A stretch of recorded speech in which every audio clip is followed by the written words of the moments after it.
Per il lavoro, per il futuro, per il Veneto, non sono tre parole usate a caso. Dietro, secondo me, dovrebbero avere un significato profondo. Quale? Beh, il significato profondo è questo, che il lavoro è fattore abilitante per la nostra società, in generale, in particolare quella del Veneto.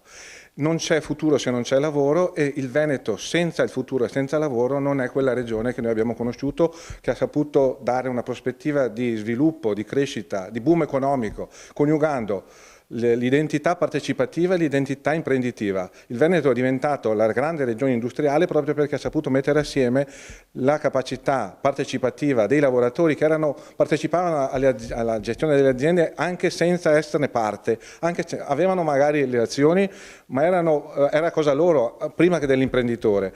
E dall'altra parte imprenditori illuminati. Quindi dobbiamo salvaguardare questo orizzonte e alle tre parole noi abbiamo associato un logo del Veneto che è quello degli ingranaggi. Il Veneto è diventata la grande regione che è oggi perché ha saputo far girare assieme gli ingranaggi e la CISL vuole stare dentro questo sistema degli ingranaggi. Non c'è prospettiva se non si fa rete, se non funziona il sistema, la complessità del sistema degli ingranaggi in questa capacità di guida, di regia che deve essere comunque garantita poi dalle parti sociali e dalla politica. Quindi in qualche modo voi volete rilanciare il ruolo delle forze sindacali nella loro natura essenziale che un po' si è perso?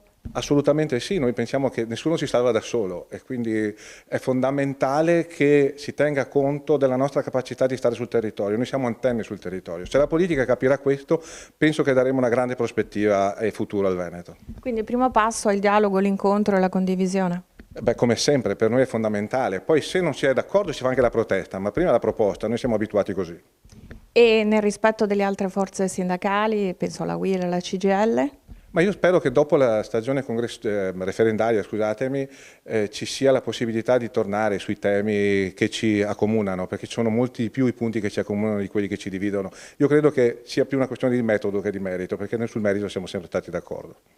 15-16 maggio, congresso regionale, lavoro per il futuro, per il Veneto. Sono queste le tre parole. In sintesi, quale sarà il programma che esporrete? Sarà un programma incentrato proprio sul futuro del Veneto. Noi pensiamo che per il Veneto e per il suo futuro serva il lavoro, un lavoro che è messo a rischio dalla carenza demografica, dall'emergenza abitativa e dall'emergenza sociale. E noi pensiamo che a queste emergenze vadano date risposte. Noi abbiamo la nostra idea sulle quali può essere la prospettiva. Dobbiamo ovviamente aprire una questione rispetto all'emergenza demografica. Se non cambieranno le prospettive non avremo lavoratori da qua ai prossimi 15-20 anni, addirittura forse 10 nelle previsioni peggiori. E quindi cosa facciamo? Perché la natalità non cresce. Abbiamo l'emergenza abitativa collegata a quella demografica perché per chi viene a lavorare qui, anche oggi se già sul territorio italiano non ci sono condizioni di accesso al mercato delle abitazioni che siano sostenibili.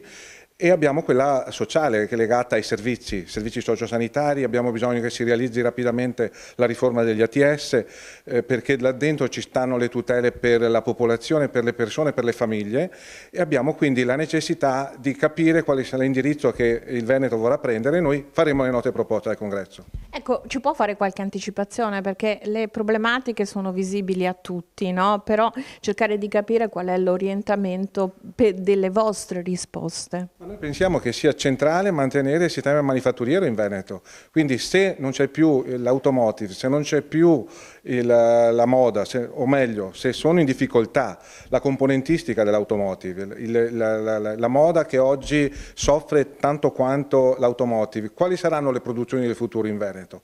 Noi pensiamo che si debba guardare ai settori strategici, l'aerospazio, il sistema della difesa, sono industrie, settori che daranno prospettive. Dobbiamo continuare a investire sul turismo, che è un altro ambito dove l'economia del Veneto è forte. L'agroalimentare è un altro settore, quindi noi pensiamo che siano quelle le direttrici.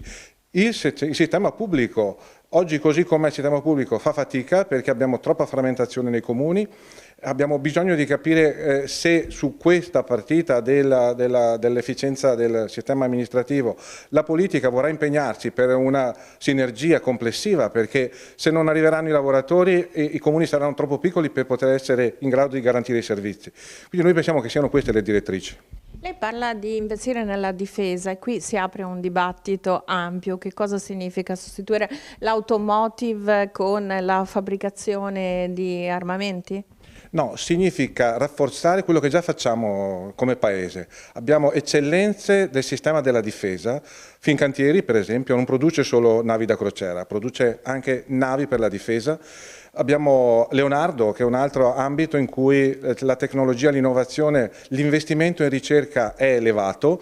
Noi pensiamo che vadano rafforzati quegli ambiti lì, non nella logica di riarmarsi, ma nella logica di garantire la difesa al nostro Paese e all'Europa, perché soprattutto ci dovrà essere una strategia europea complessiva. Sono quelle le direttrici, secondo noi, sulle quali bisogna orientare per dare prospettive al sistema industriale. Lei parlava di Fincantieri, che è qui ad un passo dalla vostra sede regionale e che attrae molta manovalanza, molta manodopera di immigrati. Una manodopera che però inizia insomma anche a qualche volta a creare qualche problema, no, nella convivenza con i cittadini. Come fare a attrarre lavoratori immigrati e creare una vera e propria inclusione?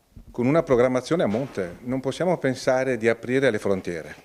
Dobbiamo però avere un programma chiaro di gestione dei flussi, formando le persone nei paesi di origine.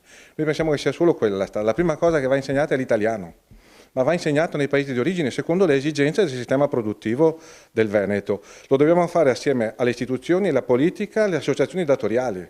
Cioè un sistema di sinergia, di rete che diventa prospettiva di investimento per il sistema produttivo del Veneto, perché senza lavoratori le fabbriche delocalizzeranno, è inevitabile. I servizi pubblici rischieranno di non essere garantiti. E per quanto riguarda invece la politica abitativa, so che la CISL ha delle esperienze, soprattutto in questo territorio, no? Che favoriscono gli insediamenti. Beh, noi pensiamo che vada recuperato quello che è stato un'esperienza importante del Veneto nei primi anni dei flussi migratori, in cui si lavorava assieme alle associazioni datoriali nella logica di assecondare le esigenze del sistema produttivo. Quindi noi pensiamo che quella sia una strada. La questione però su tutto, che non riguarda solo il Veneto, riguarda tutto il Paese, è quella salariale. Noi abbiamo bisogno di investire in un modello di sviluppo distributivo che non è quello che oggi garantisce i salari adeguati. Su tutto questo noi pensiamo che l'orizzonte centrale, principale, sia quello della partecipazione dei lavoratori alla gestione delle imprese. Significa assomigliare di più ai grandi paesi europei che oggi hanno difficoltà, magari sul lato istituzionale più che economico, però sono quelli che in 30 anni hanno distribuito ricchezza molto di più di quello che ha distribuito il nostro Paese. Germania, Francia, la Svezia, l'Olanda sono paesi in cui la partecipazione dei lavoratori alla gestione delle imprese è stata centrale ed ha garantito la distribuzione della ricchezza, molto di più che in Italia. Per quanto riguarda l'ambito sociosanitario, la popolazione invecchia, non ci sono nuovi nati, però la popolazione invecchia è anche una popolazione che richiede servizi e quindi non sarebbe il caso di sviluppare questo comparto, riorganizzarlo meglio e offrire delle possibilità occupazionali? Beh sì, assolutamente sì, ma servono sempre i lavoratori, quindi oggi così com'è non è in grado il sistema di reggere perché mancano anche operatori sociosanitari, però abbiamo la grande opportunità degli ambiti territoriali sociali, che è la riforma che noi attendavamo da 20 anni, il Veneto arriva da buon ultimo, però pensiamo che si possa recuperare il tempo perduto perché gli ambiti territoriali sociali sono lo strumento che dovrà garantire e integrare i servizi. E noi pensiamo che prima di tutto vadano garantite le aziende, i nuovi soggetti che nascono come aziende speciali consortili non economiche, perché lì dentro c'è la possibilità di dare le garanzie ai lavoratori che non perdano lo status di lavoratori pubblici, ma dall'altro di fare le sinergie e usare la flessibilità necessaria per gestire questa fase delicata della realizzazione della riforma. L'8 e il 9 giugno ci sono 5 referendum, l'abolizione di 5 leggi che in teoria per chi propone questi referendum dovrebbero andare proprio nella direzione di una maggiore garanzia per il lavoro e anche semplificare il processo di cittadinanza e quindi rendere più semplice magari appunto questa inclusione di eventuali lavoratori stranieri. Beh, noi pensiamo che un referendum non basti. Il rischio è che se passeranno i quesiti come sono stati posti, ci sarà comunque bisogno dell'intervento legislativo per correggere le leggi. Noi pensiamo che ci sono dei difetti in alcune di queste leggi, sicuramente quelli sulla cittadinanza. Mi domando dove è stata la politica in 20 anni rispetto alla necessità che oggi viene posta, e noi pensiamo che se fosse date risposte 20 anni fa forse avremmo una situazione molto diversa dal lato demografico.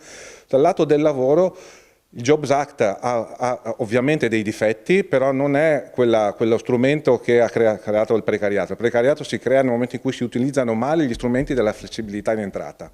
Quando diventa stabile il rapporto a tempo determinato e non si risolve togliendo le causali e sottraendo alla contrattazione collettiva la possibilità di normare le deroghe, perché così facendo si crea il sommerso. Quindi noi pensiamo che servano risposte diverse, quindi rispetto ai quesiti posti servono risposte diverse.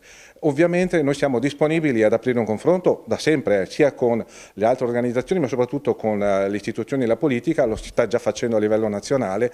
Pensiamo che dopo la stagione referendaria ovviamente serva un grande patto per lo sviluppo, la coesione e le prospettive per il Paese, non bastano i referendum. La CISL è per il sì o per il no o per l'astensione? La CISL è per la libertà di voto.